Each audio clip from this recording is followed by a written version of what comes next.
Hi, my name is Dolly, and all my friends call me Doll, and I'm here to share my crazy love story with you.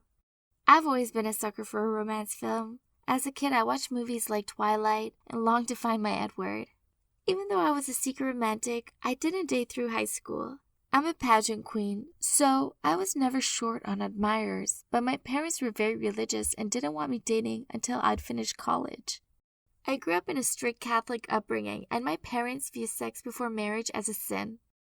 My mom is terrified that I'll fall for a bad boy, he'd corrupt me, and I'd have 3 kids by the age of 17. I wasn't that bothered by having a boyfriend as I never met a boy I liked enough.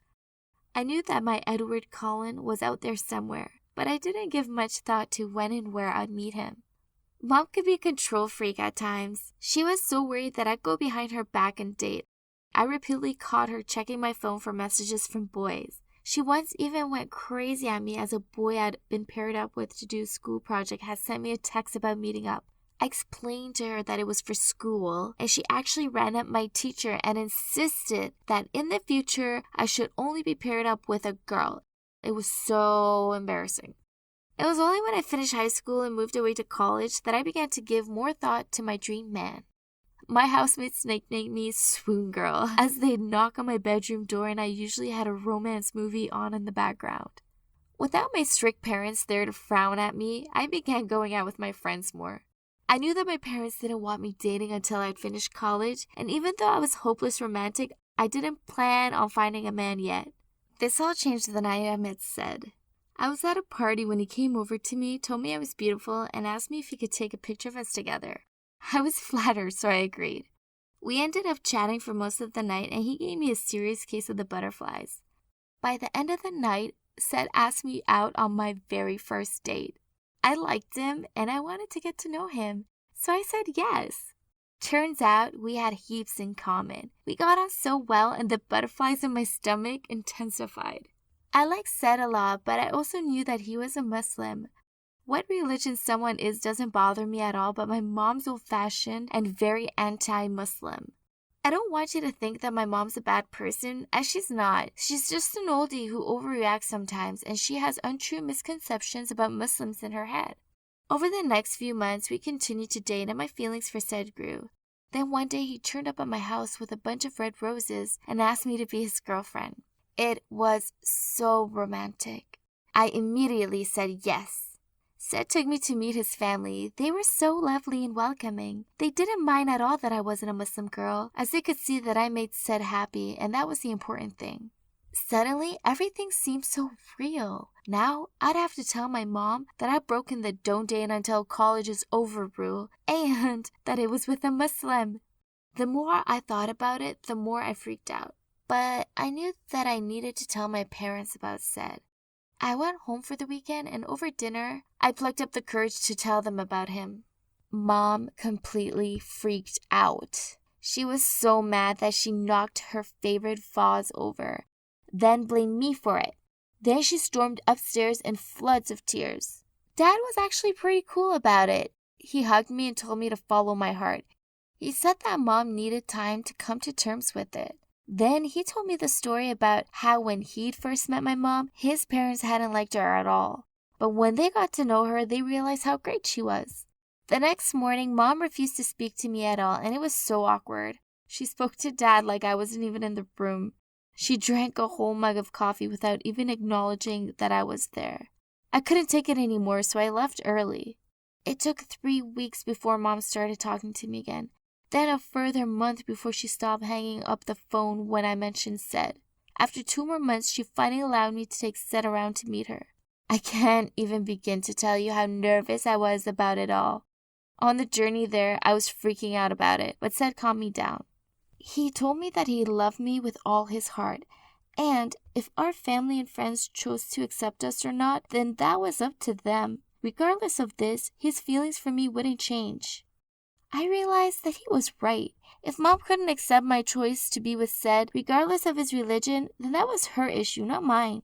Sed makes me happy, and no one should have to give up their chance of happiness to please other people. As I let Sed into my house, I was literally shaking with nerves.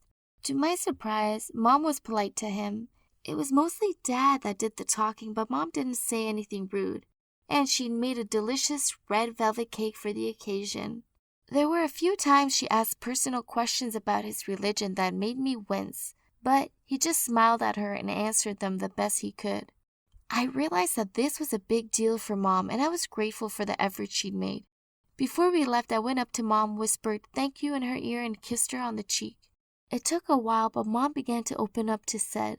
At my 19th birthday party, she made an effort to talk to him, and she even introduced him as my boyfriend to other members of our family. It made me so happy to see the effort she was making, and I can see how happy it makes Sed too. If you're wondering if I'm considering changing my religion for him, of course I am, just like Bella in Twilight. I'm willing to sacrifice everything just to prove that my love is unconditional. I met the man of my dreams, and I'm never letting him go. Whatever the future holds, I know that as long as I have Sed by my side, that things are going to be amazing. Hey, I'm Henry, and I'm a 23-year-old from Hamburg, and I have one question. You must have heard of K-pop, right? So, any K-pop fans in the house? Of course, I'm one. To be specific, I am an ARMY, a true BTS stan. Oh, and for those who don't know, stan is slang for when you're a big fan of something. Anyway, I can proudly say I'm obsessed with K-pop, and it's such a fun journey, right? But not everyone gets it. In fact, this is my story about how people treated me for being a fanboy, and it gets pretty dramatic. So, people always think that we like K-pop just because the idols are good-looking. But no, that's not only it. Seriously, I bet those who hate K-pop haven't even given it a proper listen. So you K-pop haters, just hear me out, and I'll start by tracing all the way back to the beginning of that life-changing moment when I first discovered K-pop. It all started when my classmate Chrissy was watching this music video called Dope during recess. I got curious and joined her. And oh boy, I never seen something so incredible before. The camera work, the choreography, it was unreal. I couldn't get the song out of my head, and the video was so much fun to watch. They didn't need hot girls nor supercars to make it eye-catching. It's pure talent only. After that, I started to listen to more K-pop and became a multi-stan, but BTS is always my one true love. I love them, and I wouldn't mind sharing all about it on my Instagram, which also helps me make friends with a lot of other ARMY from all around the world. Mostly girls, but a lot of guys too. And they often message me saying how much they admire me for being so open about my love for K-pop. They say they wish they had the same courage I did, since a lot of them got made fun of for liking Korean male artists. How ridiculous is that? It's 2021. We can like who we like, and we shouldn't have to keep quiet about our passions. However, I totally understood how they felt. I've been there, and it was rough. One time in high school, I'd been so excited to show Chrissy my new BTS album. We were screaming and squealing as I carefully flipped through each page as if it was my most prized possession, when some jock walked by with his crew and snatched it out of my hand. Then he said, "What is this tween magazine? Didn't they all have plastic surgery, right?" Then another guy said, "Why do you like these guys? Are you gay or something?" Then they all walked off laughing. I was so angry I wanted to kick them so far off the earth, even Google wouldn't be able to find him. But I couldn't do anything. They were way bigger than me and would crush me into a pulp if I even tried. So I came up with a better idea. I started going to the gym. I wanted to be buff like Jungkook. Then I wouldn't be afraid of any losers picking on me and my boys anymore. Oh, and by the way, I'm not gay. That's just another thing us fanboys have to deal with. There's nothing wrong with being gay, but just assuming I am because I like K-pop is silly. K-pop is for anyone and everyone. Anyway, after high school, things were looking up as people in college were less nosy. We'd all grown up, and you won't believe how muscular I'd become. Girls started showing interest in me, but there was only one girl I had eyes for. Her name was Kayla, and she was so cute. However, there was just one tiny problem. And by tiny, I mean huge. She didn't like K-pop. Once when we were studying, she sat closer to me and asked with a smile, "What are you listening to?" Then she took one side of my earphones. "What is this? Some kind of chanting?" Then she just went back to reading with a disgusted look on her face. What? That was my bias. Rap Monster was spitting fire. I didn't know she was that tasteless, but I let it slide this time, since I didn't want to make a big deal out of it in the library. After that, things got worse, and her hatred for K-pop became more obvious. Every time I talked about it, she rolled her eyes and changed the subject.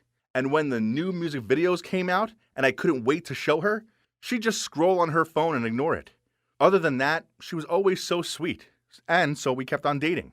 But we shouldn't have. One time, we were hanging out at the mall, and it was a pretty special day for me as it was BTS's debut anniversary. I was so excited and had even worn my BTS crossbody bag with a Koya keychain to complete the look. I thought I looked cool, but Kayla burst out laughing when she saw me and said, "OMG, did you borrow your sister's bag or something?" I tried to explain to her and said, "No, it's mine, and this is my baby Koya."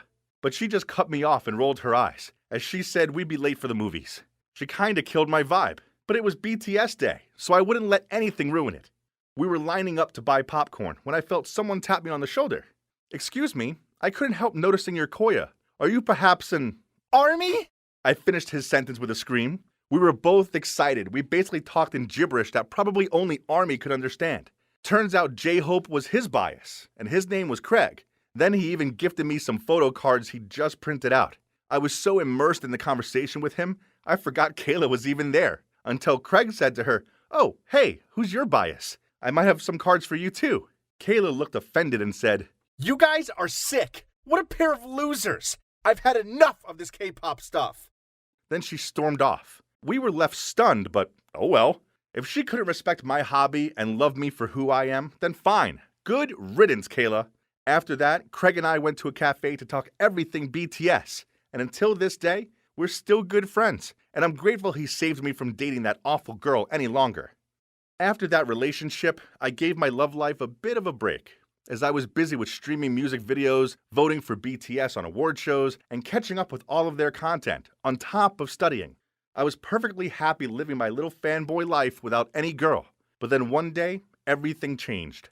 I was on the bus to class because I wasn't feeling well enough to drive after a white night watching BTS's live stream. I must have dozed off because the next moment I woke up and I was leaning on some girl's shoulder. I quickly apologized to her and she just giggled. Then I took a proper look and oh my gosh, I've never met such a beautiful girl in my life. She was like a mixture of all 4 members of Blackpink. Luckily, I was smart enough to ask her for her number and offered to buy her a drink to make up for almost drooling on her shoulder. After class, we met at a Starbucks and immediately hit it off. Her name was Clara, and she was so smart and pretty. I gotta make her mine. So I decided to change my tactic a little. I would wait a bit before telling her I was a fanboy. And instead, I focused on finding out more about her first and making it clear I really liked her. Then, when the right time came, I'd share with her my passion for K-pop.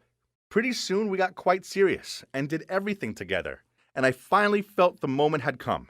I was driving her home and decided to put my K-pop playlist on. To my surprise, she looked interested and asked what it was. I told her how much I loved it, and then nervously asked her, "Are you really okay with it?" Because usually when I tell people, they make fun of me. She just smiled and said, "Okay, now it's my turn." Then she put on some death metal, which almost made my hair stand on end. She laughed and said, "I know how you feel. Death metal isn't everyone's cup of tea either, but hey, we're allowed to like whatever we want, right? I respect that you love K-pop." Oh my gosh, could Clara be any more perfect? I can't wait to show her my room too. But unexpectedly, on the night I invited her over, her face changed as she saw all my posters and merch. I showed her my collections, my dolls, my pictures, but she just smiled and stared at me. Then she took my hand and said, "Henry, this is really cool, but don't you think it's a bit much? I know you love them, but you should maybe start spending your money on stuff for your future, too." Then she told me she wanted to go home. Can't deny that I was hurt, but I knew that she's the one for me, and she just needed a little time to really understand that this was more than just a hobby for me. So I was determined to get her to like K-pop. I started sending her songs and recommending her some Korean shows to watch. Once, I even pretended I was taking her out for a picnic, but I took her to an ARMY fest. Clara went along with it all, but she didn't seem too interested. Then came the best news ever. I found out BTS was going to have a concert in London. I was desperate to go and told Clara about flying there for the concert, but she said, "Henry, isn't that the same day as our marketing contest? There will be headhunters there and everything. You can't miss it. This is your chance to secure a good job." I didn't care and replied with a joke, "But I've been waiting to see them my whole life. This is a dream come true. Who needs a job when you have BTS? I'm going to London, baby." But Clara didn't laugh. In fact, she got super angry and started shouting at me saying that I was so immature and that if I didn't grow up soon, she couldn't be with me anymore. She was even crying, saying she needed a responsible man who was thinking about his future as she stormed off. After that, she gave me the silent treatment. I was stuck in a dilemma. It was my biggest dream to see BTS live, but why did this feel so wrong? I decided to wait a few days to think it all through, and eventually I realized there would be other concerts, right? I really couldn't skip the contest. I mean, how else would I support BTS without money? I did need a job. So even though it broke my fanboy heart, I told Clara I'd skip the concert this time and go to the contest. Clara immediately grinned and said, "Really? I'm so proud of you, Henry." Then she gave me a big kiss, and I reminded myself this was all worth it. And at least I still had my girlfriend. But suddenly Clara started speaking again. "Henry, there's something I need to tell you. Actually, Professor Geller has told me that the contest has been put off temporarily. So this was just a test." Then she said she just wanted to see if I could figure out my priorities. She loved how passionate I was about K-pop, but everything needed balance, and she wanted to make sure I would take other parts of my life as seriously as I took K-pop. Then she handed me her phone and said, "Look." I couldn't believe it. It was 2 tickets to the BTS show. She'd bought them for me. I was so happy I burst into tears and couldn't stop hugging her. I thought that was the happiest moment of my life. But the BTS concert was, especially as Clara was by my side. We're currently still together, and guess what? She even biases Jin now. She's seriously the perfect girl for me, and I can't wait to spend my life with her.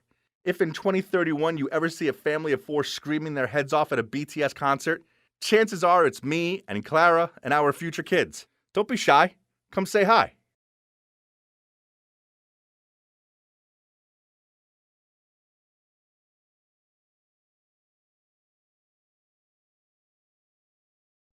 Do you know what it's like to be a pampered princess? Well, I do, because my dad's a billionaire, so the high life's mine. Not only did we live in a 5-story mansion, but I grew up never having to lift one of my pretty, perfect, delicate fingers. I'm Sophia, and throughout my childhood, I had everything done for me. There was a maid to brush my hair, make my bed, and even do my homework for me. I didn't even have to search my walk-in wardrobe for a daily outfit, as I had my own personal stylist for that. So what? I'm spoiled. But I can't help being so perfect. I'm far too gorgeous to be stuck in a stuffy classroom studying, not when I could be partying or schmoozing with the stars at swanky cocktail balls. But then, one morning, after a particularly crazy night out, I arrived home with a makeup-smudged face and only one shoe. Dad frowned at me, and then he said, "Sophia, you can't carry on like this. You're going to college, starting next week." "But, Dad, I don't need to go to college. School sucks. Plus, we have enough money to last us several lifetimes. Let's just travel and have fun." But Daddy insisted I couldn't just sleep all day and party all night. Ugh! So, I decided to major in interior design for now. Some of the course was okay. I mean, I liked the pretty fabrics, but I just didn't see the point in being there. So, after a month, I dropped out and planned a long trip away with my besties. But there was one tiny problem, as paying for this trip would cost way more than my allowance could cover. So, I had no choice but to don my best puppy eyes look and ask my dad for money. "Daddy, please. College just isn't for me. But I really feel that going away for a while will help clear my mind." He snorted. "I highly doubt that, Sophia. You're lazy, self-centered, and you rely entirely on everyone to support you. You're 20, for God's sakes, so act like it." I pleaded back. "But Daddy, I just want to have some fun with my friends." "Then get a job, and spend your own money on whatever you like. But if you carry on behaving this way, then don't expect any more handouts from me. You're lucky that I still haven't kicked you out, Sophia. But soon—" "What? That's so unreasonable. He was my father. It's his duty to support me. Jeez, did he not love me at all?"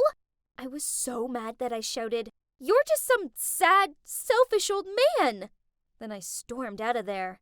I was instructing my maid to pack my suitcases when my mum came in and handed me a bank card, saying it's a secret between us two.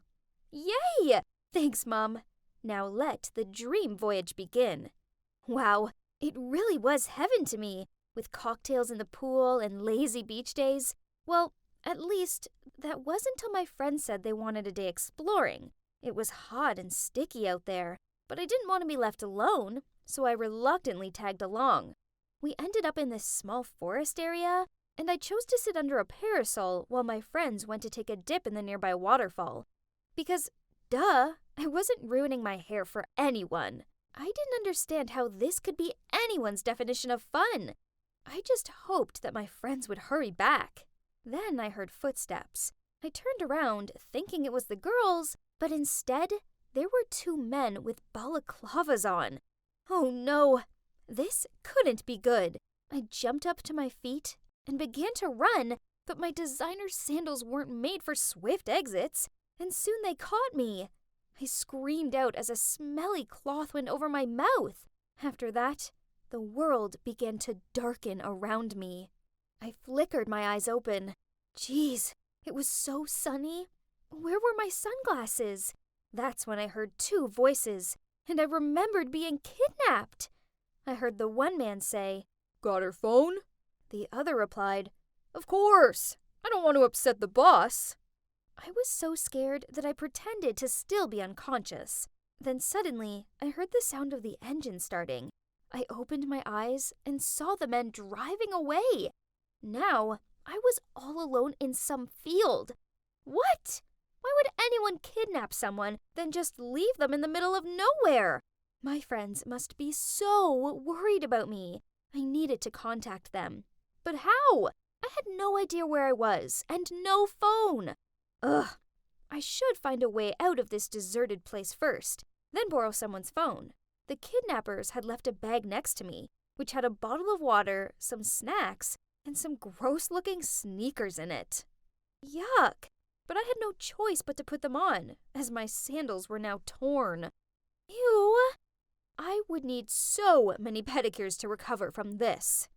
I took the bag with me and started walking. After what felt like hours of torture, a farmhouse finally came into view. I whooped with joy and knocked on the door, but no one answered. I know trespassing is wrong, but this was an emergency, so I pushed the door open and ventured inside. I was just going to make a quick phone call, then I'd leave. But then I accidentally stumbled and knocked over a vase. A smashing sound broke the silence. I panicked and was about to run away, but from upstairs, a man came down and shouted, "Stop! Thief!" Before I could explain, he grabbed my hand and pulled me back. I tried explaining that I wasn't a thief, but he gave me a skeptical look and said, "Well, in that case, you can leave once you've paid for my vase. That's a collectible." What? This ugly thing? Ugh. I told him I would as soon as I made a phone call, so he doubtfully passed me his cell. I stared at it. Turns out I have never cared to remember any of my friends' numbers. I then thought about calling my parents, but no way. I was mad at Dad, and asking for his help right now only meant accepting defeat. No, never. I told the man I would pay when I got home, but he refused to let me go. After a while of arguing, he forced me to stay and work for him until I paid it off. He even made up an agreement and made me sign it. And what other choice did I have? Yep, I was completely stuck here. This was the worst day of my life. He said his name was Manson. Then he showed me where I'd be staying. This had to be a joke. It was a barn. Literally.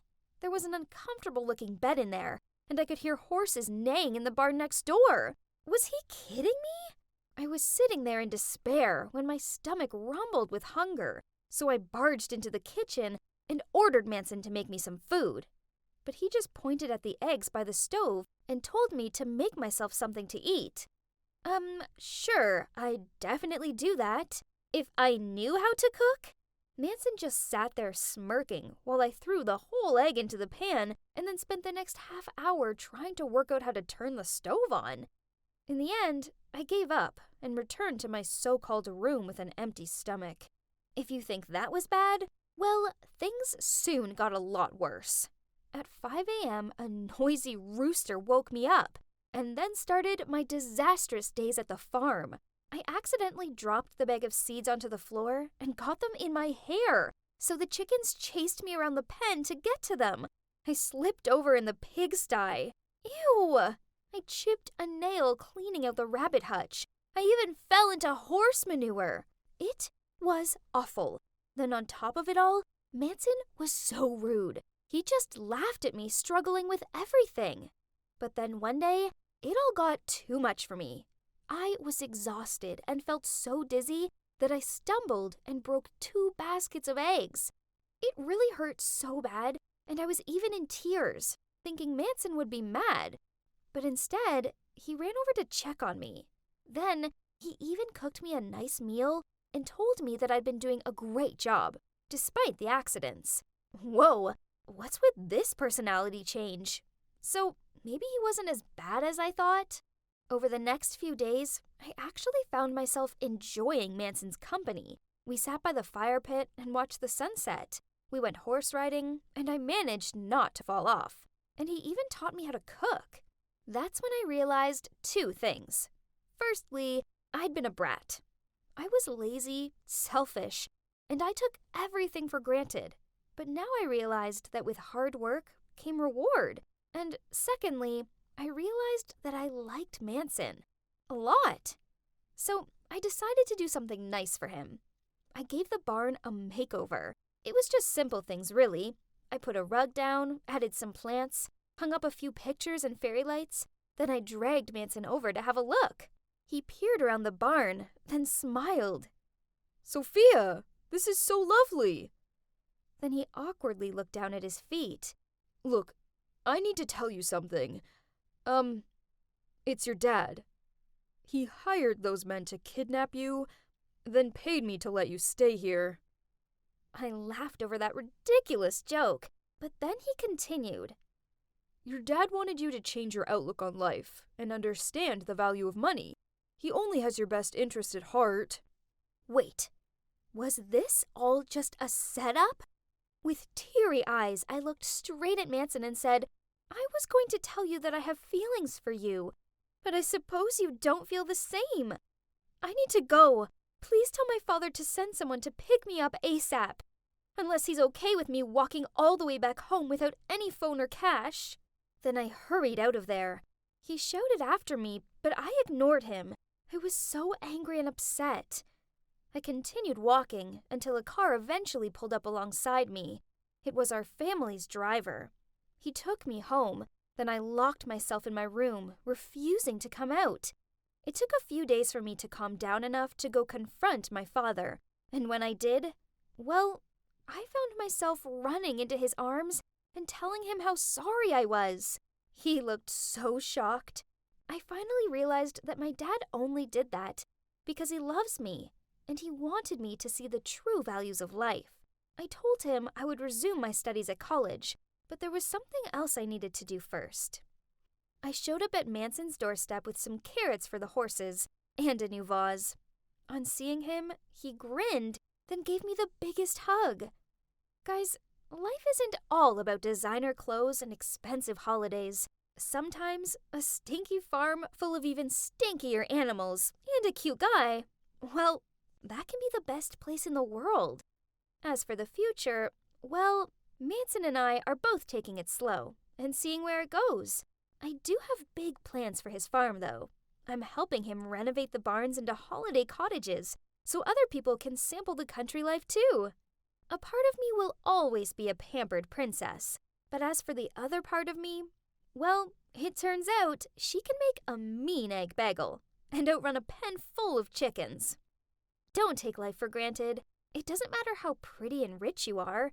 Instead, there's far more to life than just that.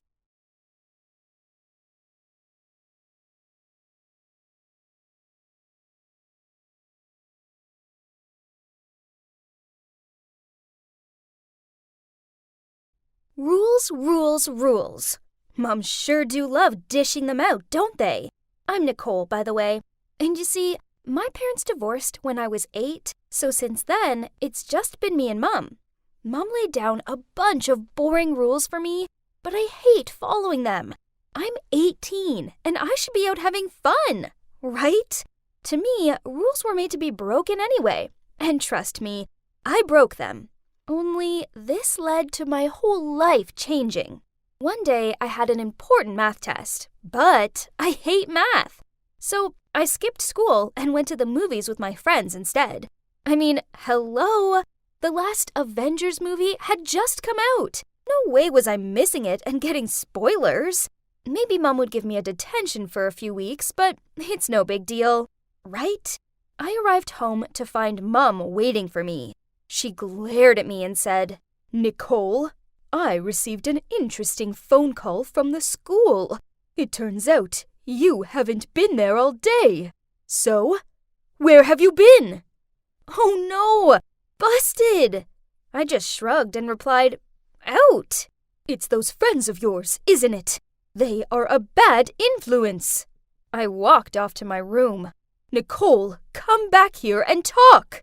She shouted after me, but I ignored her. Then she yelled out, "I can't stand you and your childish attitude anymore. You're going to live with your dad." What? She was kicking me out! Wow, I didn't expect her to do that. Whatever. I was sick of being moaned at all the time. Surely Dad would be far more understanding. I hadn't seen Dad all that much. In fact, the last time was, I think it was my 16th birthday. He was a busy man, as he's the principal at this snooty boys' school. And Mom wasn't kidding. She called him up, and that evening, he showed up and loaded my stuff into the trunk of his car. It felt super awkward. I had no idea what to say to him.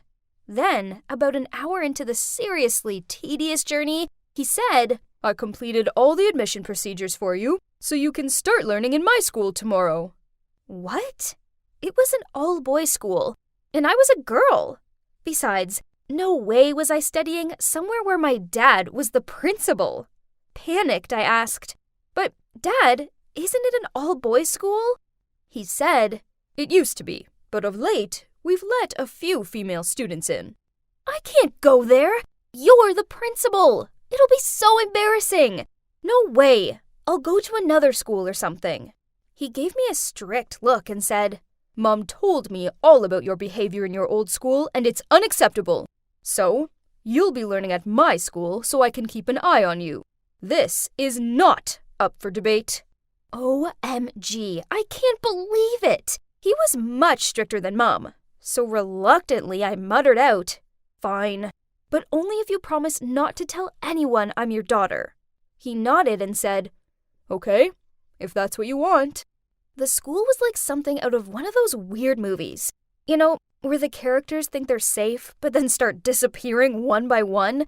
For starters, it was situated on a hill, miles from anything else.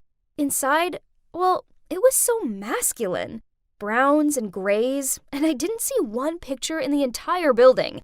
The only female thing in the whole place was the girls' restroom. We had to share everything else with the boys. Talk about an inconvenience. The uniform was the same for boys and girls. An oversized shirt and baggy pants and these gross flat shoes. Yuck! During PE, girls were forced to do the same workout as the boys. Bench presses, push-ups, and playing soccer is not my idea of fun. Ugh! And there wasn't even a cheerleading squad. Then there were all these extra dumb rules for the girls, like only uniforms are allowed at school. No skirt, no dress, not even jeans. Do the top button of your shirt up. Tie your hair up into this ugly bun. No flirting with the boys. Yep, that was actually a rule. Can you believe this place? I didn't know whether this was a high school or a prison. I thought this was bad, but I soon realized this school had a major problem. Maybe it's because this school was originally boys only, but man, this place didn't appreciate girls at all. Once in a history class, the teacher asked us what year Abraham Lincoln became president. Easy. But before I could even raise my hand, she continued, "This question seemed too hard for girls, so do any of the boys know the answer?" "What? How could she say that? What was with her male chauvinist attitude?" This put me in a bad mood, so during dinner, I decided to moan to Dad about it. He needed to know how ridiculous his school was, so I told him how I hated his dumb rules and how sexist the teachers were. He glared at me and told me that there weren't enough girls at the school to warrant a separate uniform. Moreover, if girls dressed up, it would only cause distractions for the boys. As for the history teacher, it was just because boys often have larger knowledge than girls on this matter, so maybe she just didn't want to embarrass the girls in case they couldn't give out the right answer. Huh! What kind of argument was this? It wasn't the olden days. Jeez, these oldies needed to get with the decade. Okay, fine. I'll prove to the whole school and all the teachers that there weren't only boys here. The next day, I gathered all the girls from my class. In fact, there were only 2 of them, Angela and Carly, and we met up in the only girly place, the girls' restroom. Then I told them, "Hey girls, welcome to our club, The Doll. I think it's about time we fought for our rights and presence in this school. As girls matter too, right?" At first, they both seemed worried. I get it, they didn't want to get in trouble, but I soon managed to convince them that it'd be fine. Fun even. So they came around and agreed. First up, it was time to do something about this awful uniform. We tied up our shirts to expose our waists, and I helped the others put subtle makeup on, so our skin looked like it had a natural glow to it. Then we all put glittery hair accessories and colorful scrunchies in our hair to jazz up our updos. Carly looked in the mirror and said, "Okay, maybe our uniform isn't so bad." And we all burst out laughing. Now, it was time to make an entrance. We all walked along the corridor together. All the boys and girls turned around to look at us with admiring eyes and open mouths. One boy even dropped his stack of books on the floor, and another one walked into his locker. Ha! The charm of girls was absolutely irresistible, right? Soon, we became a popular group around the school. The boys wanted to talk to us, and girls from other classes also joined our group, and I showed them how to style up their uniforms. It's great, right? Yep. There's a problem. The teachers were old fogies who didn't appreciate style. One day, before class, one teacher came up to me and my friends and accused us of ruining the dignity of the uniform and of exerting negative influences on other students. So I told her, "We aren't violating any of the school's previous rules. We wear the uniform, we keep our top button done up, and we have the regulation hairstyle. Dressing up is a girl's prerogative. Besides, if boys are distracted, it's their fault, not ours, so you can't blame us for that." After that, I seemed to become a thorn in the side of all the teachers. In every subject, I would always be asked to answer the most difficult questions. And, of course, I didn't know the right answer. I mean, nobody knew it. And then they would give me a gloating look. Ugh, how childish they were. Another time, I was in the lunch queue, and when it was my turn, I chose barbecue chicken drumsticks, as they're my favorite. However, to my surprise, the canteen server said there was no chicken left, then put this weird oatmeal slop on my plate. Ew! I could see there were loads of chicken left, so why was she being so unreasonable? I skipped the gross slop, so as soon as I got home from school, I was so hungry. So I made myself a huge bowl of noodles. Dad saw me devouring the food, then smiled and asked, "Has causing trouble at school all day made you that hungry?" In between my mouthfuls of food, I told him what had happened with the teacher, and in the canteen. He just smiled and said it was because I was too stubborn. What kind of an excuse was that? I mean, when was starving students a good idea? The next morning, I drowsily walked into class and sat down at my desk. That's when I realized I'd forgotten my phone. Well, this totally sucked, so I moaned to Angela. These teachers make my life a misery, and now I don't even have my phone. Today's going to be a long one. Suddenly, someone knocked on my desk. I looked up and saw my dad, aka the principal, standing there in front of me. I was so surprised that before I could say anything, he said, "Hey, Cupcake, you left your phone at home. Oh, and I brought you breakfast, as you know how grumpy you get when you're hungry." Then he put my phone and a sandwich on my desk, stroked my hair, then left. What was he doing? Did he forget his promise? Needless to say, my classmates looked shocked. Angela stared at me and said, "Huh? The principal is your dad? Unbelievable! Why didn't you tell us?" I sat there open-mouthed. This was the most awkward thing ever. "Thanks a lot, Dad." But little did I know, that was just the start of a new chapter of craziness. Things were about to get even worse. And oh boy, you wouldn't want to miss out on that.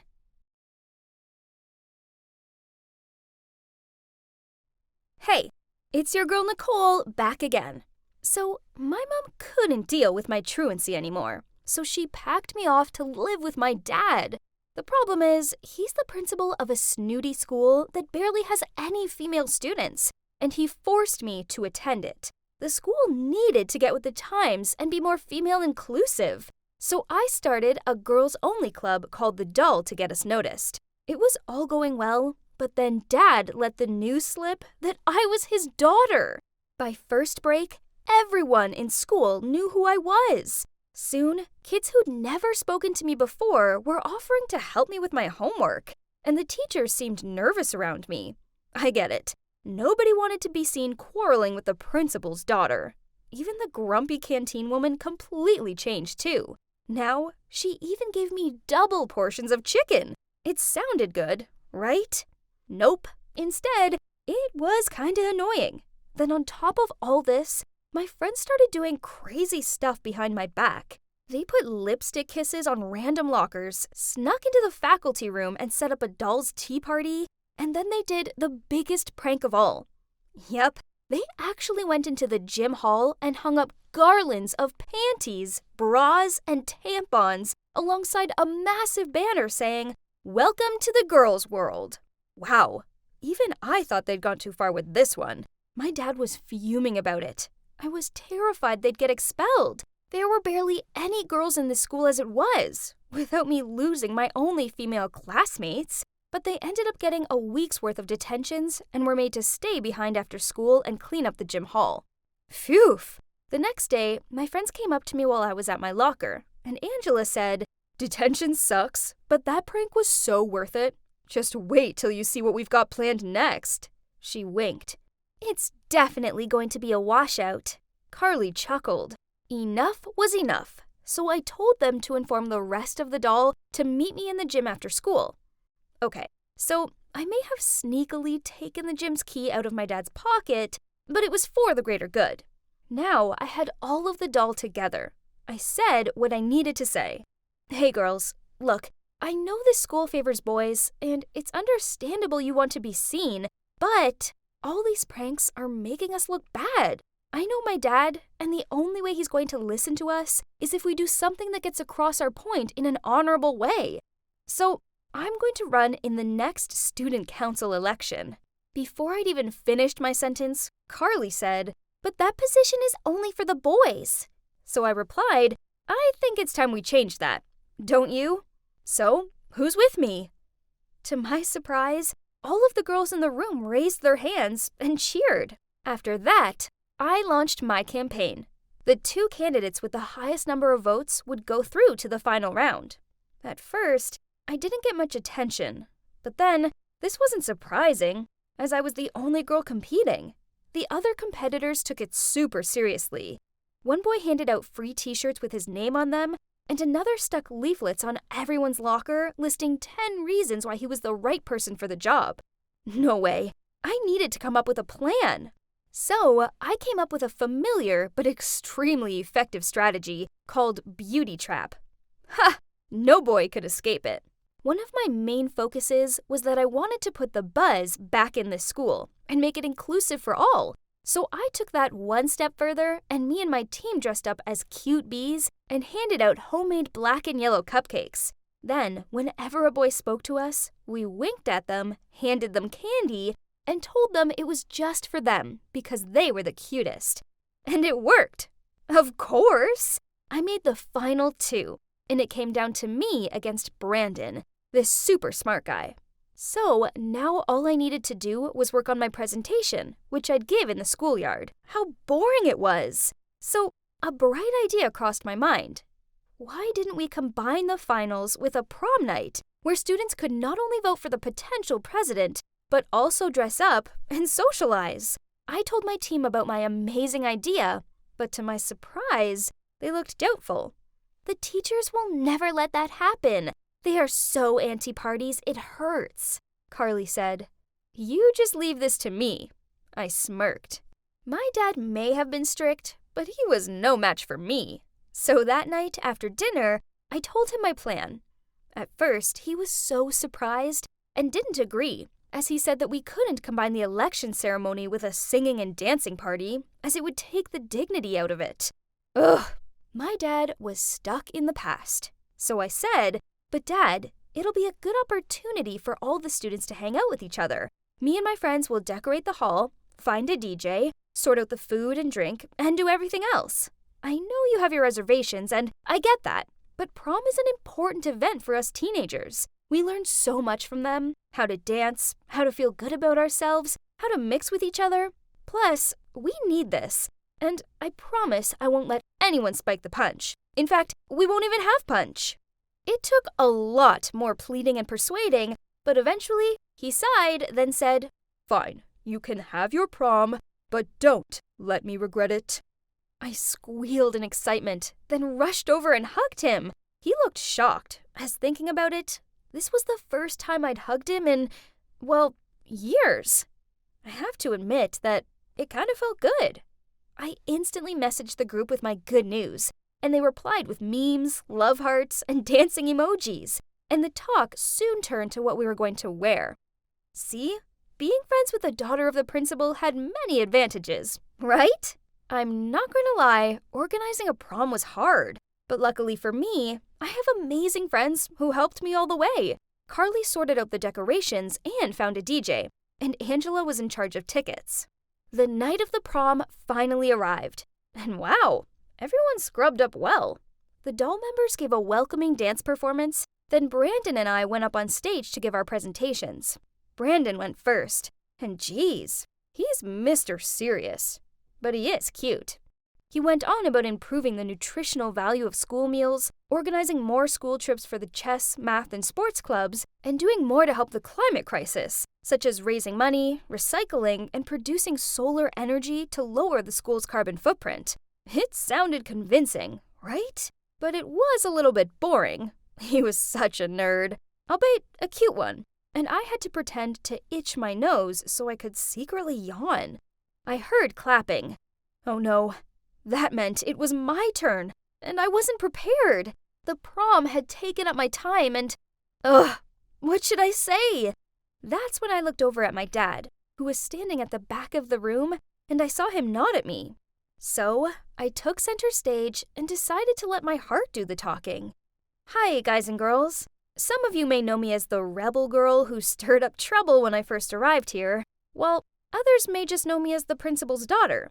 The truth is, I'm just a normal student like the rest of you, one who had some major doubts about coming here. I could hear some people whispering in the crowd, but I kept calm and carried on. I didn't think I'd like it here, but it turns out I was wrong.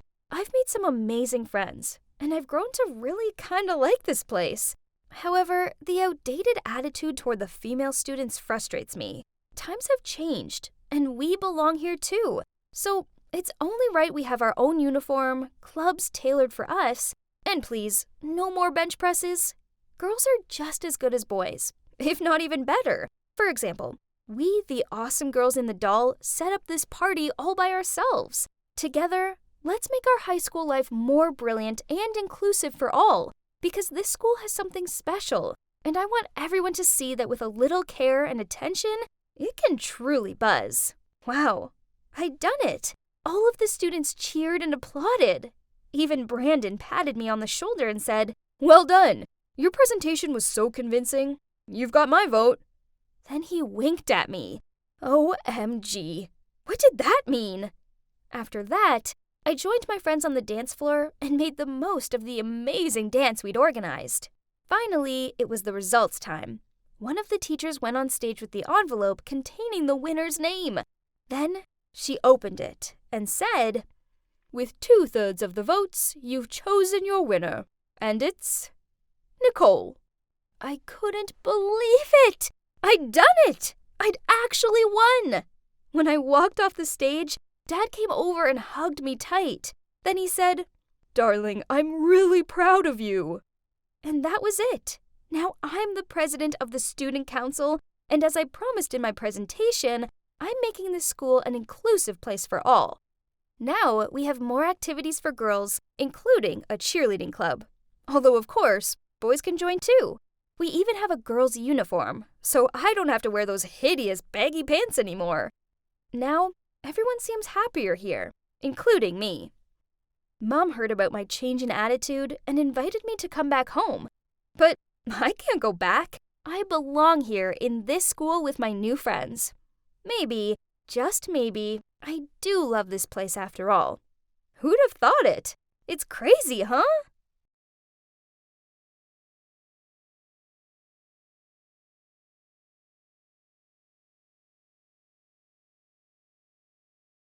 Oh, my sweet little Jake. I'm glad you're back. I missed you so much. These were the first few words I heard from my mom after a seriously long sleep. But why couldn't I move my body? Oh my God, was I paralyzed? A doctor appeared and told me everything. Oh, Jesus. I'd been in a coma for 5 months. Yeah, you heard me right. Not 5 days, not 5 weeks, but 5 freaking months. The good news was that I wasn't paralyzed. I just needed some therapy to strengthen my muscles. So you're probably wondering how I ended up in a coma. Me too, so I asked my mom. Sweetie, you had your headphones on and you were singing along to some tune.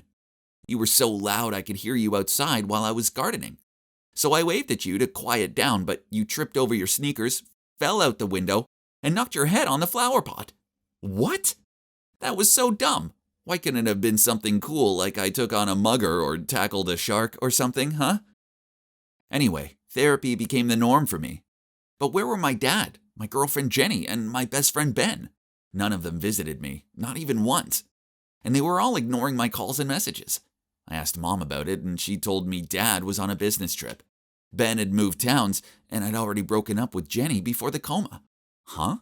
We'd broken up? That couldn't be. I didn't remember us breaking up. In fact, the last thing I do remember was sending her a cheesy meme of a cat and telling her she was perfect. Boy, this sucked. Finally, I was discharged from the hospital. My first stop was Jenny's house. I pounded on the door, and eventually she stuck her head out and said, Jake? You're awake? Yeah, exactly, I'm awake. I asked her why we'd split up, and she shook her head and told me we hadn't. The only reason she hadn't answered my calls was that she thought it was a joke. Then she told me to go home, as she was busy at the moment, and then she closed the door on me. Weird. But at least we hadn't broken up. Maybe she was nervous. Oh, and she wanted to do her hair and makeup to look pretty in my eyes. Well, that must be it. It made total sense now. Girls are weird sometimes. So I had school tomorrow, but I knew I needed to catch up on the happenings of the world first. So I went online and did some research. What? Pass me the tissues as I was about to cry. My favorite TV show, Supernatural, was over. For real this time. Oh my God. After 15 years, how could they? Oh wow, there was more. Trump wasn't the president anymore. And what's with all this dancing on TikTok? It all gave me a headache, so I went to bed. The next morning at school, I walked into class, and everyone rushed over to me and hugged me and high-fived me. Well, except for Ben. Geez, talk about a lousy friend. But hang on, wasn't he meant to move towns? So having my charm, good looks, sporting talents, and the hottest girlfriend in the school made me a super popular guy. No wonder everyone seemed so delighted to see me. It was good to be back. But then my teacher arrived, glared at me, and told me I was in the wrong class. I'd been pushed back to junior year because I'd missed too much school. What? I couldn't graduate with my classmates? Bummer. I sat down with these juniors and oh God, it looked like Dwayne "The Rock" Johnson was sitting in a kindergarten class. They all look like little kids in comparison to me. I've never been so relieved for lunch break in all my life. I hurried to the canteen and saw Jenny, so I hugged her from behind. Huh? Why did she have a balloon under her shirt? I stared at her belly in shock. Yup, my girl was pregnant. She burst into tears and started apologizing. The room started to spin, and before I knew it, I'd fainted. I woke up in the hospital. Again. I was seriously getting sick of this place. The doctor said I should take it easy and avoid stress at any cost. Oh well, I just found out my girlfriend was pregnant after I woke up from a freaking coma. Tell me, how am I supposed to not be stressed now? After that, Mom took me home. Dad was there. It was so good to see him. I hugged him, but he gave me this awkward look and told me he was only there to pick up some things. Huh? Where was he going now? And that's when my parents told me the shocking news. They were divorced. What? I mean, I knew they argued sometimes, but this was absurd. Something must have happened while I was in a coma. And what's with my dad's attitude? He barely looked at me. This was weird. It felt like I'd woken up from my coma in a parallel universe or something. Little did I know that it was about to get a lot crazier. The next day at school, I saw Ben's car pull up in front of the entrance. Then he opened the passenger door and helped Jenny get out. Oh, hell no! Now everything was clear. I ran toward them and did a Mortal Kombat punch right in Ben's nose. Damn, it felt good. But it did land us both in detention. I had to sit in a room with that jerk for an entire hour. I couldn't hold it in anymore and needed to confront him. He just shrugged, then replied, "We thought you were never going to wake up again. Jenny was devastated, so I took care of her for you." Was he serious? He took care of her by getting her pregnant? Great job, buddy. There was no way I was ever talking to him again, and I was kicking him out of the basketball team. Oh yeah, I forgot to mention that I'm the captain. The next day I strolled into practice and shouted, "Yo, your captain's back, and he will lead this team to victory." I expected cheers, but nope, they all stayed quiet and stared down at their feet. Then the coach came over and told me I was off the team for a whole 6 months, doctor's orders. And guess who the new captain was? Yeah. No other than my amigo, Ben. Let me get this straight. I was in a coma, so my best pal Ben over here stole not only my girl, but also my position as captain? Wow. Someone put me back in my coma, please, thanks, because this life sucks. No wonder my mom told me he'd moved away. I wish he had.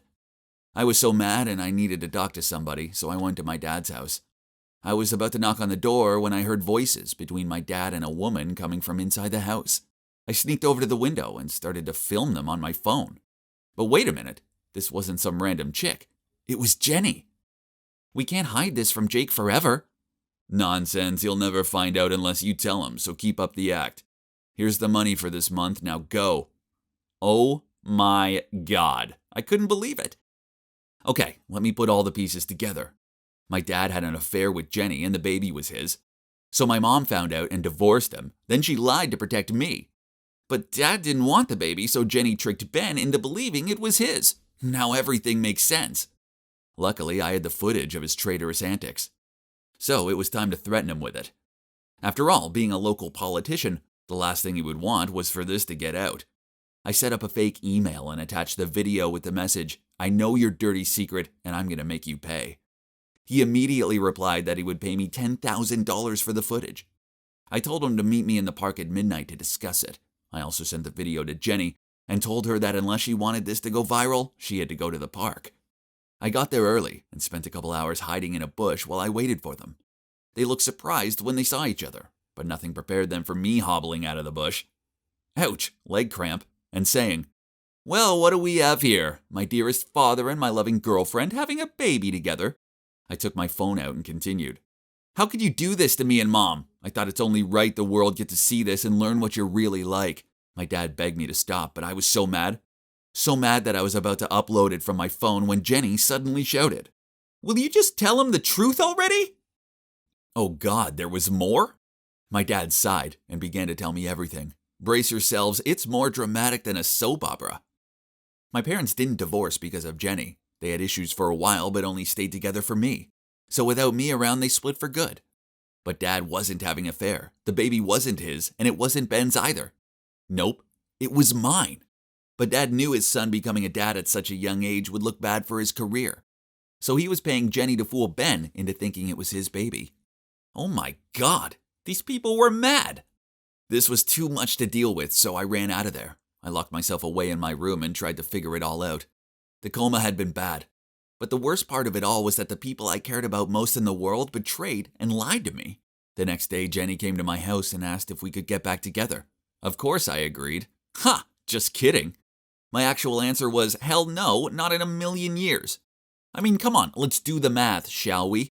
First, she left me for money, and second, she had an affair with my best friend. We were over for good, but I will continue to support her and always be there for our kid.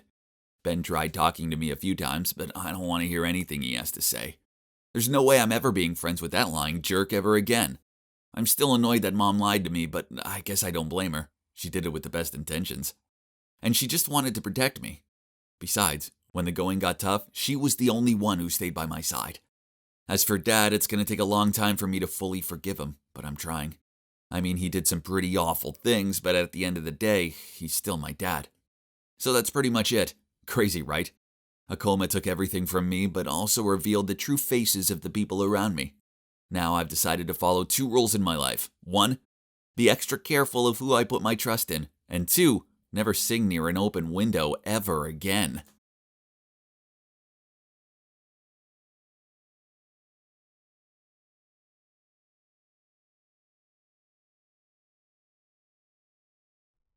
I used to think that being beautiful meant I'd sail through life and always get whatever I wanted. Yeah, I know this sounds dumb, but back in high school, life was so much easier down to my good looks. All it took was a flutter of my eyelashes, and the nerds would do my homework for me. And girls invited me to their parties because they knew me going meant the cute boys would go too. It was nice having attention from other boys, but I was only interested in my boyfriend, Logan.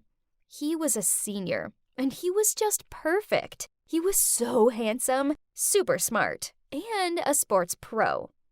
There was one teeny tiny problem. I sucked at studying. It was just so boring. But to be honest, it didn't matter anyways, as I was beautiful. And being beautiful was enough. Besides, I did have one passion. I love singing and composing music. I don't publicize them or anything, but I'm not gonna lie, they were quite catchy. We had one long summer together before Logan went off to college. So I decided to surprise him with a love song I'd written for him. I showed up at his house with my guitar, ready to play it to him, but before I could start it, he said, "Ailey, I want to break up." What? Why? I spluttered out. "I've met someone else. She isn't as beautiful as you, but she's smarter. We're going to study at Stanford together. Let's face it, a place like that's way out of your reach." I couldn't believe what I just heard. I grabbed his arm and begged him to give our love another chance, but he just walked away. During the next few days, I kept calling and texting him, but he ghosted me completely. Feeling desperate, I searched for his girlfriend's info on social media and found out her name was Jolie, and she was one of the top students of another high school in the city. And OMG, how could he fall in love with such an ugly girl? Oh, turns out Logan wanted a smart girl, huh? So if I got into this college, then he would take me back, right? I mean, surely he'd pick a smart and beautiful girl over a smart, ugly one. That settled it. I was going to work my butt off for my senior year to get into Stanford. Geez, studying was way harder than I anticipated. It didn't help that I had loads of catching up to do. And why did Logan have to study economics? All the numbers and graphs made me feel super dizzy. I didn't know where to start. Everything was new to me, so I had to ask a couple of my nerdy admirers to help me out. At first, they actually laughed at me as they thought I was kidding. But when they realized I was being deadly serious, they handed me some books and tried explaining stuff to me. I even spent my break times in the library. Ugh, why was it like a maze in there? I swear I got lost and couldn't find my way out for at least an hour. One time, I even fell asleep in the library, and some dude thought it was funny to take a picture. And for days after that, everyone at school passed around the photo of me drooling on a pile of books. Ew! But despite those hardships, I couldn't give up. I even stuck a photo of Logan to my wall to remind me of my goal. I stopped hanging out with my friends and didn't go to any more parties. And I even missed prom to study. Needless to say, my friends really thought that I was insane or something. Even my mom was so worried that she wanted to take me to the hospital to be checked over. OMG. How ridiculous. Stop overreacting, people. Have you never seen a hardworking, beautiful girl before? And then something crazy happened. I received my letter from Stanford, and OMG, guess what? I got in. I couldn't believe it, and neither did my family and friends. Everyone was so surprised and happy for me. To be honest, giving up on music was a pity, but studying music wouldn't help me get Logan back, and this would. I was going to be at the same college as him, studying the same course, albeit a year behind. What could possibly go wrong? So, I moved to college and ended up with the geekiest roommate ever. She actually plastered math equations onto the walls. Ugh, what a weird girl. Moreover, studying here was even more boring than in high school. Much more. One time during a macroeconomics class, yep, it's as boring as it sounds, I had my earbuds in and was thinking up song lyrics when someone knocked on my desk. How dare they interrupt my creative flow? So I blurted out, "1 second, I'm writing," while my eyes were still on my notebook. Then I looked up to see Professor Bentley standing there. He snatched my notebook, saw my lyrics, then told me, "Get out at once and never come back." Whatever. I was sick of this snooze-inducing subject anyway. Seriously, watching paint dry would have been more fun. I stormed out of there, ranting to myself about how I hated his lame class, when I turned a corner and saw Logan holding hands with his ugly girlfriend. Ugh! Why now? Logan stared at me like he'd seen a ghost, then asked, "Haley, what are you doing here?" I forced a smile at him, but before I could say anything, his girlfriend spoke out. "Oh, you're Ailey, my boyfriend's infamous stalker? Let me guess, Professor Bentley kicked you out? Figures, as he's allergic to brainless girls." Then she dragged Logan away. How dare she mock me? I was far too beautiful to be spoken to like that by the likes of her. I was going to show her. I'd soon win back my man. I went back to my room and listed some ideas. I could buy him a gift. Nah, too obvious. Or I could tag him in pictures of us together. Nah, too desperate.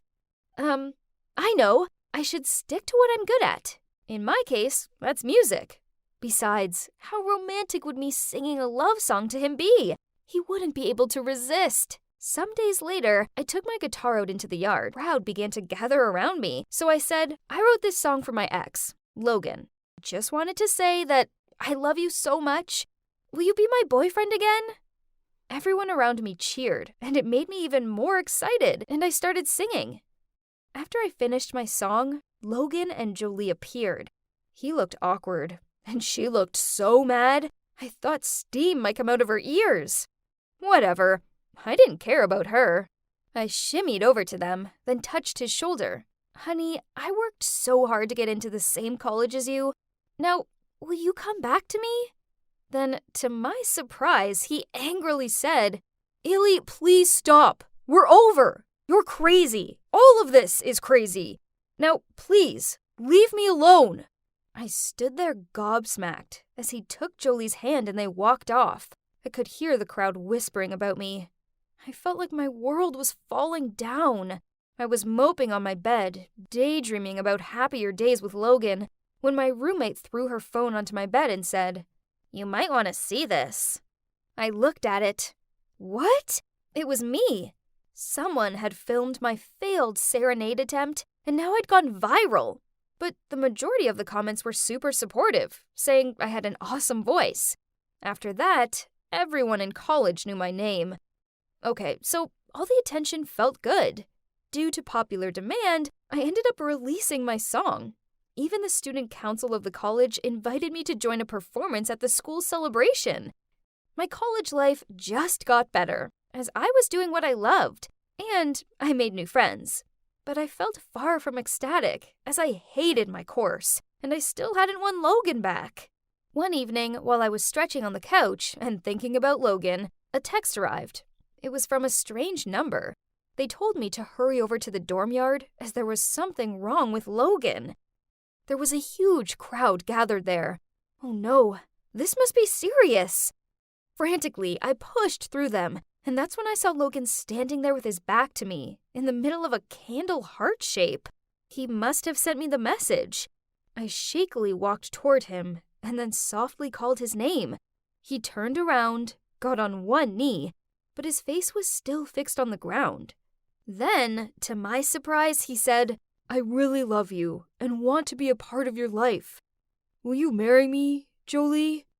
Oh. Wait, what? Jolie? I shouted. He looked up at me and loudly said, "Ailey, what are you doing here?" Huh? What was going on? I looked back, and that's when I saw that some of their friends were standing behind me with some affectionate photos of Jolie and Logan, and also banners saying, "Will you marry me, Jolie?" Okay, so this clearly wasn't for me. Suddenly, Jolie appeared, and in a mocking voice said, "First you stalk my boyfriend, and now you ruin our proposal? Get real! He doesn't want you." Before I could say anything, Logan yelled at me. "Oh, Ailey, please stop it. I'm begging you. Stop being so obsessed. It makes me sick. I don't love you anymore. And I'm never going to want you back." I stood there totally mortified. I heard the crowd jeering at me and taking photos. I quickly ran away with tears streaming down my face. I angrily dialed back the phone number that had sent me the message, but it was blocked. This must have been someone's idea of a sick joke. A week later, my phone buzzed. What? It was from Logan. I quickly opened the message. "Hi, Ailey. Look, I found out that Jolie sent you the message to meet at the yard. My friend let slip to her about the proposal, so she came up with that prank to embarrass you. Your behavior made her feel very insecure, and although it was wrong what she did, you brought it on yourself. Please move on and find happiness, as this isn't you. Your actions have made you ugly, and you've lost yourself." I burst into tears because I knew he was right. I gave up on my passion and applied for a course I had no interest in, and all for this guy that still didn't choose me. Now it was time to give up on Logan and this college. After all, neither were right for me. I might be beautiful, but looks alone don't buy someone's love. There's so much more to it than that. For now, I've moved back home, but I'm going to put my heart and soul into my music, then apply to a music school majoring in composition, because I finally realized that it isn't Logan who will make me happy. It's my passion.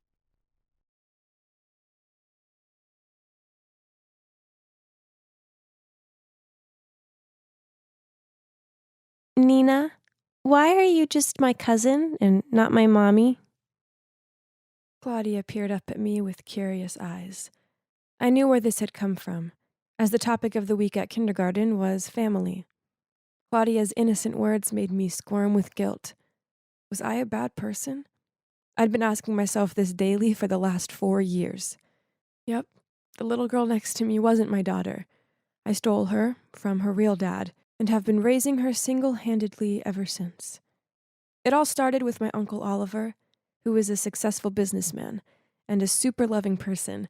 I owe a lot to him and to my grandma, as they're the ones who raised me after my parents died in a car crash when I was just a little girl.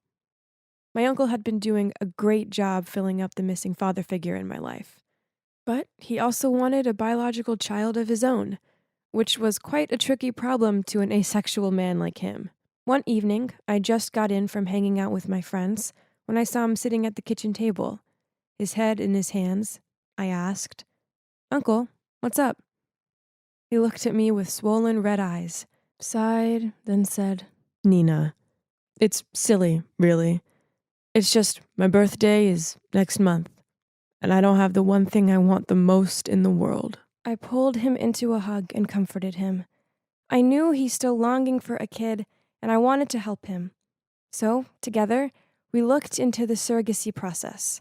My uncle was so excited, and he did all the paperwork to buy a donor egg. Now all he needed was a surrogate mother. So he went through his local surrogacy agency, and they presented him with 5 potential surrogate profiles. I swear he must have reread each of them about 100 times. But he eventually chose one, a woman called Kathy. On paper, Kathy sounded perfect. She was a 31-year-old who already had a healthy little boy called Robbie. A contract was drawn up. All Kathy's medical care would be paid for, and she'd also receive a pretty large sum of money. Then, when the baby was 1 week old, my uncle would raise them alone. This all sounds perfect, huh? Well, it soon took a turn for the worst. Once Kathy fell pregnant, Uncle Oliver wanted to be around her more so he could bond with the baby. One time I walked into the lounge to classical music playing, and my uncle pressing his head to Kathy's belly to see if the baby could hear the music. Soon coming home to find Kathy there became the norm for me. At first I didn't mind, as she was always really sweet to me, and we even had small talks from time to time. But then, one morning, when I was heading downstairs to go to work, I spotted her standing in the yard helping my grandma water the flowers. I was about to walk over to greet them, then I heard her say, "Oliver is such a lovely man, but he's so busy. I worry he'll find it all a bit too much juggling a newborn and work." Then Grandma said, "Don't worry, sweetie, as he'll have Nina and me around to help." But Nina is so young, and she has her own life to lead. She's always out at a party or with some boy, and you can't be expected to take care for a baby, not at your age. I just don't want a stranger caring for my baby, not when I could help out. What? Her sweet as sugar behavior was all an act, wasn't it? How dare she try and manipulate my lovely grandma? A few days later, I went down to dinner to see Kathy sitting there. She smiled at me and asked me about my day. I wasn't buying her overly nice act, but I went along with it anyway. At one point, she suddenly took her phone out, then her smile turned into a frown. "Oh, no. Robbie has a fever. I better go to him."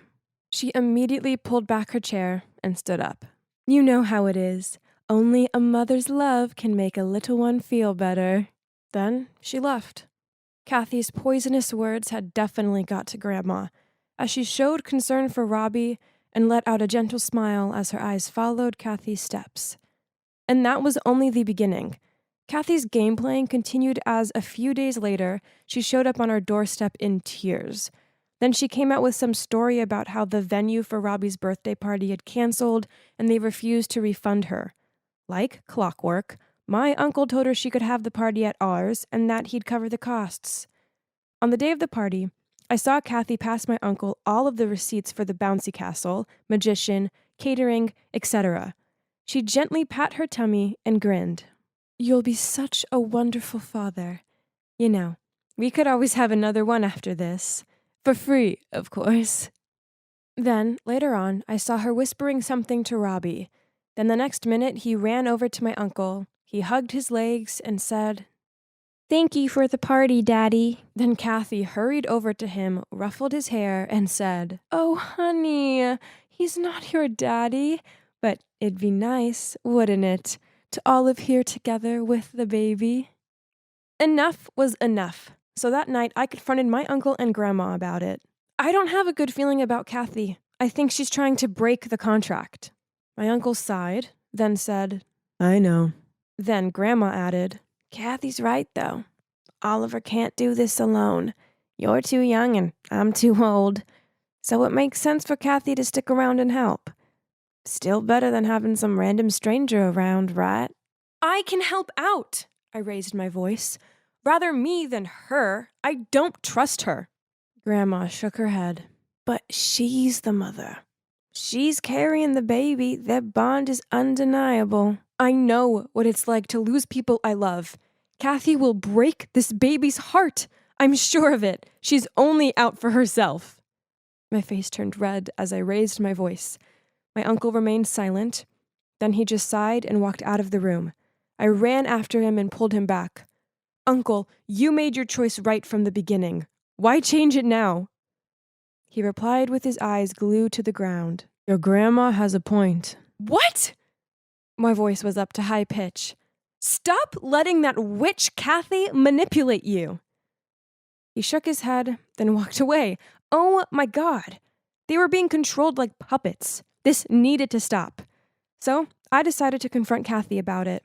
My chance arrived the next day. She was helping to cook dinner, so I said to her, I know what you're up to. You just want an easy life without any money worries. That's why you're manipulating them. But you can't fool me. She stopped chopping the carrots, then looked at me. Is that so? The thing is, Nina, I always get what I want. She gave me an evil smirk. Then she slammed the knife into the carrot with such ferocity that I flinched. It was official. Kathy was crazy, but I didn't have any proof. So basically, there was absolutely nothing I could do about it. As expected, the craziness continued into the next day. I went to Grandma's room and saw her looking flustered as she searched through her bedside drawer. I, again, couldn't find my pills, and that they kept on showing up in strange places. She seemed really worried that she was losing her mind. Later on, when we were all eating dinner, Kathy went to the fridge, and surprise, surprise, guess what she found there? Yep, Grandma's pills. Obviously, Kathy had put them there. Then she walked over to Grandma, rubbed her shoulder, concernedly said, I should have taken care of you more. We should have you checked by the doctor as soon as possible. Age can be so cruel on the mind, and you don't want to be forgettable around the baby. After that, Grandma seemed totally convinced that she was too old to take care for a baby, even after the doctor told her she was fine. Furthermore, she was adamant that Kathy should move in to help out. Ugh! What a snake Kathy was! A month later, the baby was born. A girl. My uncle named her Claudia, after my mom. We all cried happy tears and welcomed her into our family. Kathy got her wish, and both her and Robbie moved into our house. One morning I came downstairs to see Kathy holding the baby. In front of her was the ripped-up contract. I told her to leave, and she smirked and said, You're a smart girl, Nina, but you're no match for me. I'm not going anywhere. This is my home now, so get used to it. I knew there was no point telling my uncle and grandma about this. I couldn't let this woman destroy my family. She was dangerous. She could end up hurting everyone. She'd never stop until she got what she wanted, and there's no way I could let that happen. So, when Kathy was in the bathroom, I picked Claudia up, and before I could stop myself, I was fleeing from the house and out of their lives. I moved to a new town and got a new job. It was only meant to be temporary, but I guess I was too selfish and afraid to go back. I'd always been truthful with Claudia about one thing, that I was her cousin, not her mom. So, when Claudia said the words, Nina, why are you just my cousin and not my mommy? I felt so guilty. She was missing out on a relationship with her father because of me. Yes, I'd wanted my family to get out of Kathy's trap, but what I did wasn't fair to my uncle. I knew that now. I had no right taking his daughter away from him for 4 years. I felt so awful. Thinking about the distress I must have caused him and Grandma, the guilt was eating me up, and I knew I couldn't carry on like this anymore. So I called up an old family friend and asked him to approach my uncle. Later that day, my friend got back to me with a message from him. Kathy's gone, and she won't be coming back. You were right about her. Of course. She was only after my money. After you left, she didn't seem to care about Claudia at all, and she threatened to go to the cops and report you unless I paid her off. Please, just come back to me and Grandma. We sure aren't happy with what you did, but we know you had good intentions. We love you, and we just want our girls back home. Tears streamed down my face. They'd found it in their hearts to forgive me. Running away had never been the answer, even if I'd done it with good intentions. It was time to stop running. It was time to go home. So I peered down at the little girl who reminded me so much of my uncle. Claudia? I took her hand. Are you ready to go home to Daddy?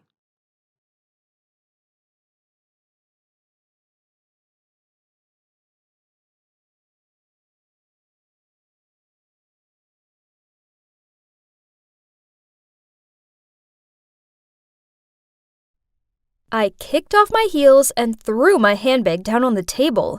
Geez, I'm so tired. Should I quit this job? I thought out loud.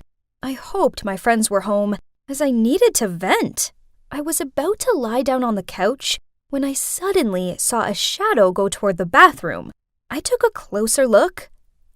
There was a man doing something in my bathroom. Was our place getting robbed? Panicked, I grabbed one of my heels, then rushed forward and hit him with it. Thief! Thief! Hazel! Ivy! Thief! I shouted out as I continued to slam my heel into him. He held his head and kept saying, You misunderstood! I'm not... Suddenly, my two friends rushed over, but instead of helping me tackle the intruder, they pulled me off of him. Maya, stop! Hazel said hastily. He's with us! Oops. I put my heel down and gave a sheepish look. Well, thanks for the heads up. Then Hazel asked the guy if he was okay. He didn't say anything. Instead, he just glared at me before he walked out of the room. Suddenly, Hazel and Ivy were pulling me toward the kitchen table for a chat. So apparently, they decided to find a new tenant, and this Wesley guy was the chosen one. Geez, it would have been nice if they'd run it past me first.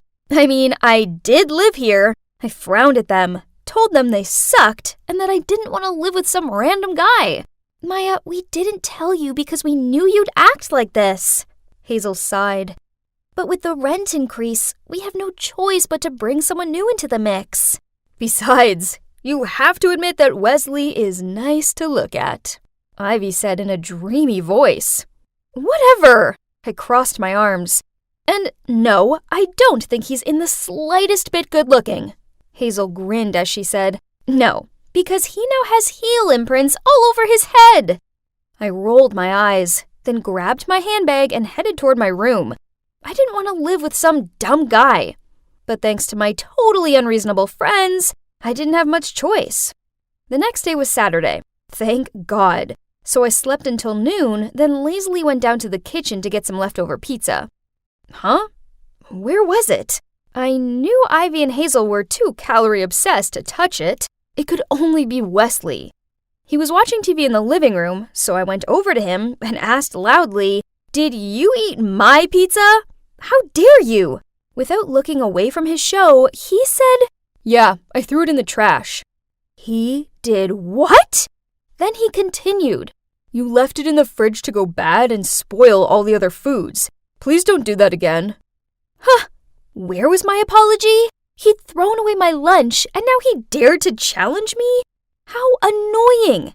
I was about to give him a piece of my mind when he handed me something and said, I made a list of house rules. I looked at the first 3 rules. Number 1, wash up all your dirty dishes straight after use, then thoroughly clean the basin. Number 2, write your initials on all your food and drinks and don't steal anyone else's. Number 3, shower time is 10 minutes maximum. Then clean the bathroom before leaving. What? Was this guy for real? Who in their right mind had the time or patience to write their initials on everything? I frustratingly replied to him, No way am I... Wesley interrupted me. 4 people are living here, so the majority vote goes. I smirked at him. I knew for sure that Hazel and Ivy would never accept those stupid rules. They liked the messy, grab-it-and-go lifestyle even more than me, and Ivy spent at least an hour in the shower. So we all gathered in the living room, and Wesley handed out his rules. But to my surprise, Ivy only flicked out her hair, then said, Okay, Wesley. And Hazel fluttered her eyelashes and said, Sure, these rules seem great. Geez, what was wrong with these girls? He wasn't even that handsome. Unfortunately, my love-struck friends' votes meant that I was outnumbered. I had no choice but to follow Wesley's ridiculous rules. The trash takeout rotation was so confusing. What was wrong with leaving it to overflow? I missed my slot, so Wesley stuck a Post-it note to my door saying, Take the trash out at 6 p.m. on Tuesdays and Thursdays, and 7 p.m. on the other days. It's not difficult. W. Ugh. Who even used Post-it notes in this day and age? He was such a loser! Also, I have this box for my random items, hair slides, pins, keepsake tickets, scarves, and so on, which I kept in the living room. It didn't matter where I moved it. Wesley shook his head and mouthed the word no at me. Yep, you guessed it. He stuck another Post-it note to my door, this one saying, "No personal clutter in the communal areas. W." In the end, I stuck the box into my closet so it was out of the way. Living with Wesley was a nightmare, especially when I finally quit my job at that lame law firm, which means I had to stay home with him pretty much all the time. This guy was just too meticulous. If any of us dared place anything in the wrong place, he glared at us and said, "That isn't where it lives." Couldn't I put the TV remote on the arm of the couch if I wanted to? I pay rent too. I didn't want to live in a model home. One time, I was chilling in my room when I turned around to see Wesley standing there. He looked around my messy room, shook his head, then picked up my bra from the floor. I immediately snatched it out of his hand and hid it. How embarrassing! "Hey, why is your room so untidy?" He tutted, then grunted out before leaving. "Clean up right now." How dare he come into my room and order me about? I stomped out to the living room to confront him about it. But before I could do so, I was dumbfounded at the sight of Ivy and Hazel in the middle of a cleaning frenzy. Ivy smiled over at Wesley and said, "Isn't this shiny?" Then Hazel asked him, "Do you need me to move anything?" Jeez, it was like they had a spell cast on them or something. Then Wesley looked at me and said, "Maya, your friends have grasped the importance of keeping our living environment clean. So, why can't you?" Fine. If Wesley wanted me to change, then I would. Just not in the way he expected me to. It was time I took being messy to a whole new level. I started by moving things around.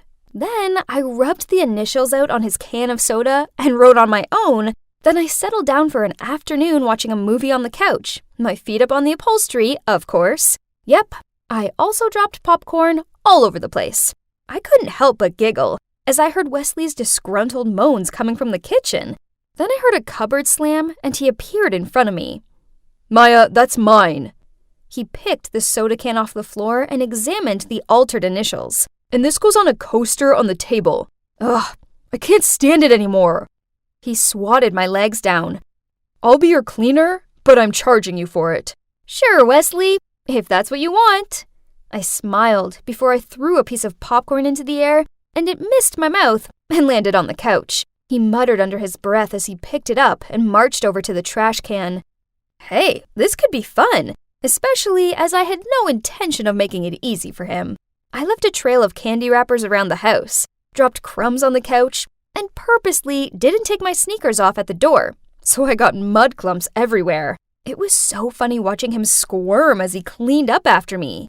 Then one time, when I knew he was in an online work meeting, I barged into his room and dropped an armful of my dirty laundry on his floor, then fled. He was so mad, but couldn't move an inch since his boss was talking. Then suddenly, I got a phone call. Weird. It's from a guy at the law firm I'd worked at. Turns out, they're short-staffed and asked me to come back to work until they find someone else. But you know what? I was too sick of that job, so I politely declined the offer. But suddenly, he yelled at me with words like, "Don't be so full of yourself. You should have been grateful for this offer, because I don't think you'd be able to survive one day in the world out there. You're irresponsible, unorganized, and lazy. Have fun being jobless." Then he hung up, leaving me speechless. I felt so terrible. Tears streamed down my face uncontrollably. "I'm sorry about earlier, but I'm really not in the mood right now, Wes," I mumbled upon seeing Wesley walk into my room, probably to scold me about the pile of laundry. But instead, he sat down next to me, passed me a tissue, and told me that I may be the messiest girl ever, but I deserved better than that shitty job and shitty boss. "Trust yourself. I know there's more to you than this. And maybe, if you find the right job that you're passionate about, who knows? You can even become the most organized and diligent girl ever." He teased me to brighten up the atmosphere. Okay, so maybe Wesley wasn't all bad. After that, I decided to try and be a teensy bit tidier from now on. But not too tidy. Later on, he stuck a post-it note to my door saying he wouldn't be cleaning up after me tonight, as he was going out. I asked the girls where Wesley was, and they looked disappointed, as they said he went out all dressed up and mentioned something about a date. Why did I feel a knot in my chest at the thought of Wesley on a date with some other girl? I couldn't like him, could I? Nah, how could I like someone that particular? I watched a movie to push away those strange feelings, and then went to bed. Only, I found myself unable to sleep. So at about 1 a.m., I went and got a glass of water. That's when he returned. I asked him how his date went, and he looked really awkward, muttered something out about how she was just a friend, then lingered on the spot there for me to finish, so he could wash up my glass and put it away before he went to bed. Okay, so that was weird. The weirdness continued for the next week. Wesley continued to clean up after me, but he couldn't even meet my eye, and whenever I tried talking to him, he ignored me, then hurried off. Then, one time when I was in my room, I heard footsteps by my door. I knew it was him with one of his dumb notes again. So I pushed open the door to see him standing there, red-faced, then shouted at him, "Why are you avoiding me?" He blushed and looked at the note he'd just stuck to my door. Quickly, I read it. "I'm sorry I've been avoiding you. The truth is, you're the messiest girl I've met in my whole life, but I still can't stop thinking about you. W." What? Did he like me too? I pulled him into my room to talk about this, but he looked at the mess and shook his head. "That doesn't live there." He gestured to the coat thrown on my bed. "Give it a rest." I rolled my eyes before I pulled him closer to me and kissed him. And we've been together ever since. As much as it pains me to say, it turns out that this messy girl can't live without her cleaning-obsessed guy. But then they do say that opposites attract. Who knew that bonding over Post-it notes and spoiled pizza could lead to something more?